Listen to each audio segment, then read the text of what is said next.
Jumpa lagi bersama kami dengan dalam program Bitok Banjarmasin Pos bicara apa saja. Setelah sesi pertama tadi, kita akan lanjut ke sesi kedua mengenai kiprah Adaro dalam membangun negeri.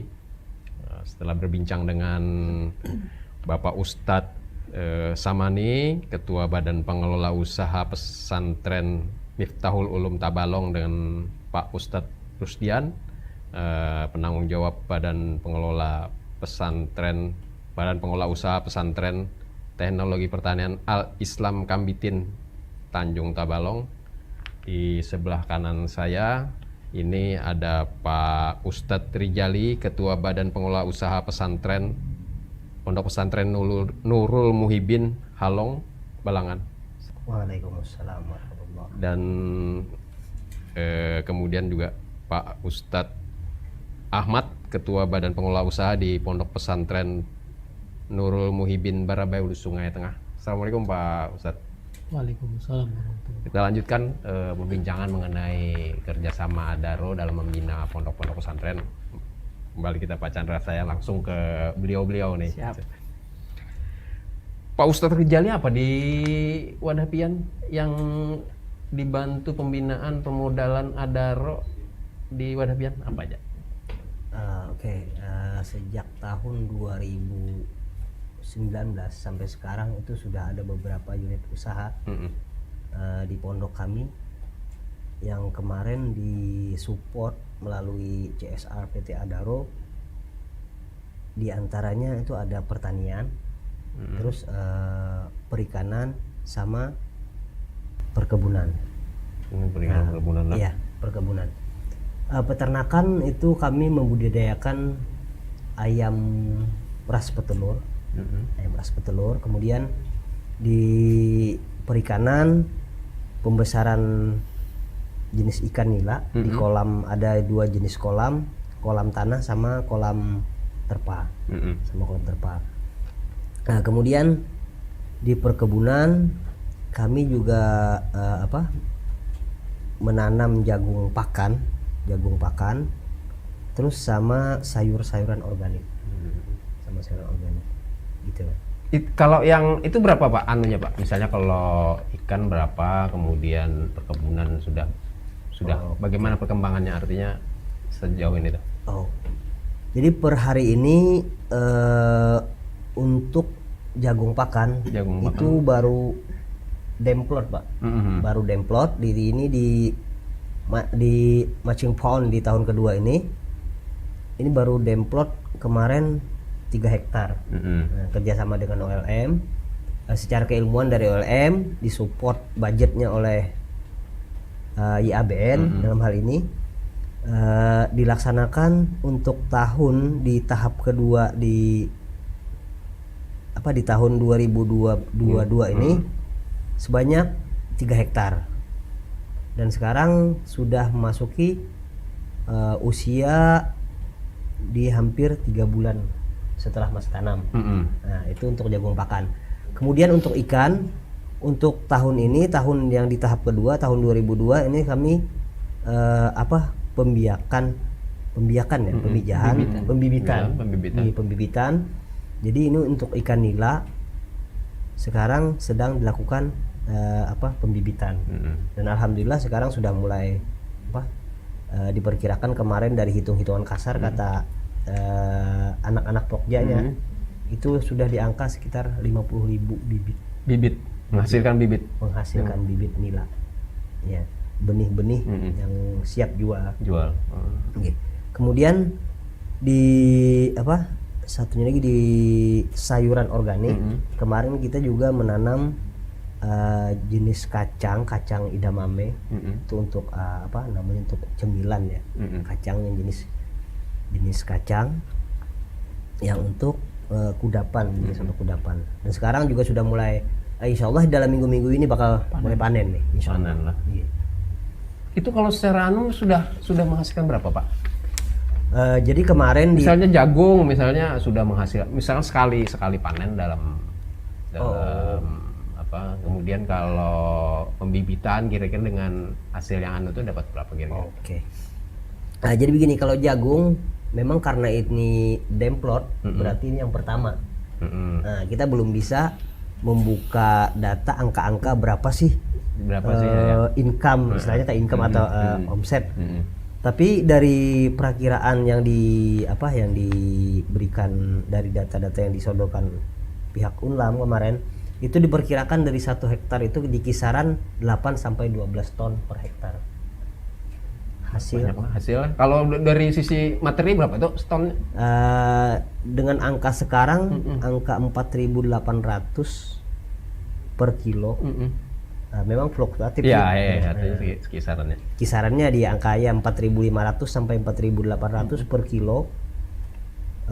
Kemudian 1 hektar itu di kisaran 8 sampai 12 ton. 12 ton Ya, lah. kalkulasi aja mungkin kan 3 hektar mungkin. Banyak juga lah. Lumayan alhamdulillah. Nah, kalau yang sudah berpengalaman berarti kalau yang pembibitan berarti sudah lama, Dok? Oke, jadi pembibitan juga di tahun kedua. Tapi yang tahun sebelumnya kita pembesaran. Oh, iya. Jadi dulu pembesaran, Iya. sekarang dikembangkan jadi pembibitan. Oke, penambahan apa istilahnya? Teknologi. Oke, penambahan. Jadi di awal kita pembesaran ikan patin sama ikan nila. Kemudian di tahun kedua penambahan program. Tapi kada ditinggalkan kalau pembesaran. Masih. Nah, kalau pembesaran berapa sudah? Nah, jadi yang pembibitan kan kita belum lihat, walaupun sudah ada angka-angka bibitnya. Kalau Oke. pembesaran jadi yang kemarin memang secara secara size untuk secara keilmuan memang kami belum terlalu belum terlalu ahli dalam hal budidaya ikan ini. Tapi alhamdulillah kita sudah dapat hasil, kita sudah bisa memberi dari apa yang kita lakukan, setidaknya kita sudah bisa memberi membantu operasional pondok. Tinggi. Ya, kemudian ini kan artinya tidak sekedar pondok berusaha, tetapi juga santri harus dididik. Itu apakah seluruh santri yang diajari atau orang pilih-pilihan saja atau bagaimana? Oke. Jadi begini, memang pondok pesantren itu agak berbeda dengan lembaga-lembaga pendidikan lain. Artinya pondok pesantren ini lebih lebih rumit lah bahasanya, kan lebih rumit. Jadi kita perlu penyesuaian sehingga program ini bisa jalan. Nah, menyikapi hal ini, kami dari pihak pengelola pondok ini hanya melibatkan 2 kelas dari anak santri, kelas 5 dan kelas 6. Mungkin kelas 2 sama kelas 3 itu setingkat SLTA, Pak. Nah, jadi mereka ini yang terlibat di dalam dalam unit-unit usaha yang terlibat inten maksudnya, Pak. Ya memang secara umum santri yang lain itu memang juga dilibatkan. Tapi karena memang mereka di samping mereka masih senior belajar, jadi mereka cuman datang untuk belajar. Tapi kalau santri yang memang diproyeksikan memang ditempatkan di sana, itu mereka yang secara inten. Nah, adapun seleksi ya. Nah, jadi seleksi ini kami lakukan dengan melihat keminatan atau ketertarikan santri.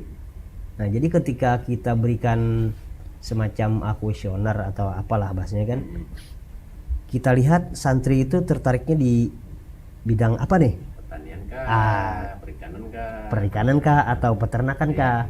Nah, dari situ kita bisa mengkategorikan mana nih yang potensial untuk pertanian, mana nih yang potensial untuk perikanan atau peternakan. Nah, mungkin begitu, Pak.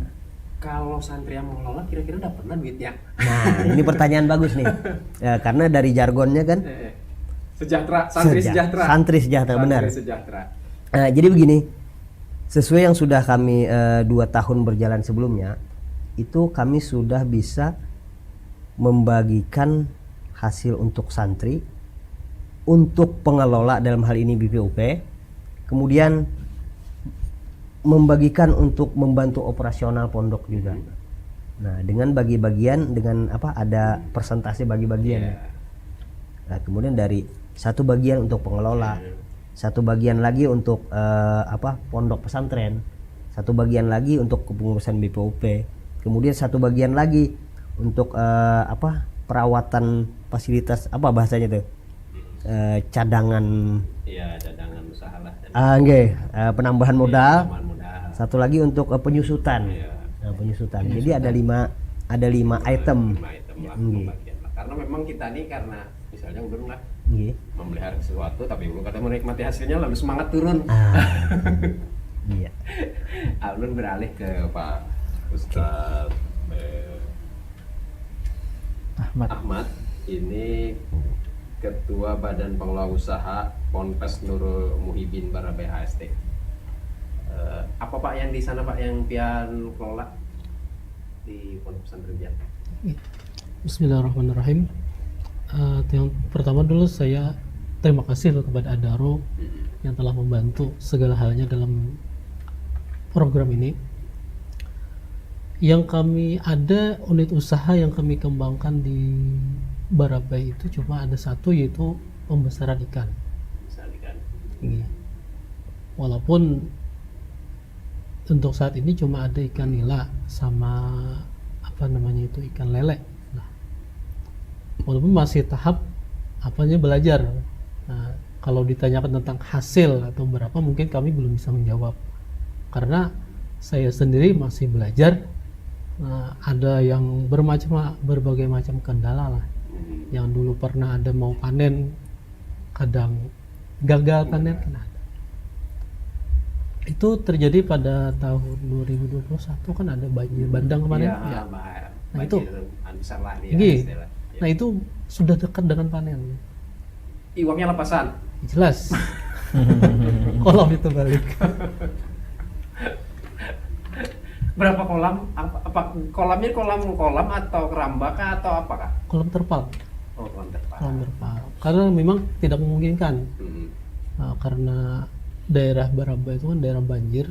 Mungkin apalagi dari bulan Oktober, November, Desember itu sering kali banjir. Sering area kolam itu kebanyak genangan air. Nah, apalagi kalau di area pegunungan hujan, otomatis sudah daerah perkolaman itu pasti banjir. Berapa kolam sudah mendapatkan? Kalau kami punya sekitar 12 kolam. Artinya kan sebenarnya perlu dipikirkan lagi nih Mas Chandra, artinya tidak sekedar ikan saja nih, karena iklannya kalau kebanjiran iklannya pada lari nih. Ini apakah perlu ditambah misalnya pertanian kah atau bagaimana Mas Chandra? Baik, jadi memang di awal kita ketemu Abah Guru juga ya, Ustadz Ahmad ya. Kita diskusikan terkait rencana pembinaan ini. Kita pertama tentunya kami bersyukur bisa diterima dengan baik oleh Abah Guru Bahit ya. Jadi memang di awal kita diskusikan, setelah dapat izin dari Abah Guru, kita coba bersama-sama pondok pesantren kita identifikasi apa yang mungkin kita lakukan di sana. Nah, memang kenapa jadinya kolam terpal, karena kemarin itu terkait salah satu adalah keterbatasan lahan juga yang dimiliki pondok, sehingga pilihan kami kemarin setelah berdiskusi itu adalah kolam ikan dengan kolam bundar terpal. Nah, kalaupun nanti misalnya ada keinginan lain, nanti kita coba akan diskusikan lagi, karena kan kita apabila ingin membangun sebuah usaha lagi, tentunya kita pikirkan nih dari hulu ke hilirnya, bagaimana SDM-nya, bagaimana ketersediaan sumber daya yang ada di pondok. Nah, nanti itu dari Adaro siap untuk diajak diskusi nih nantinya. Nah, terkait untuk keselanjutannya nanti kita akan coba diskusikan dengan Enggi. Nah, memang itu sih di Pondok Pesantren Barabai, kita kemarin keterbatasan lahan ya Ustaz ya. Jadi kita kembangkan kolam terpal. Sebenarnya kita mau panen raya kemarin Ustaz Ahmad. Cuma banjir 2021. Nggih, 2021. Sudah tanda Pak? Habis. Nah, ini kemarin yang lanjut ini juga sempat banjir ya Ustaz ya? Sempat banjir. Hampir, tapi tidak. Tidak. Cuma sudah ini ya, di atas lutut mungkin orang dewasa ya. 20 cm lagi sudah tenggelam kolam. Tenggelam lah. Iya. Tetapi akhirnya bisa dipanen. akhirnya bisa dipanen, tapi karena ada mungkin kendala yang lain lagi lah, lalu panen itu menjadi terlambat. Nah, kemudian sesudah itu kami mencoba lagi. Memang mungkin sudah 3 kali lah kami mencoba ini.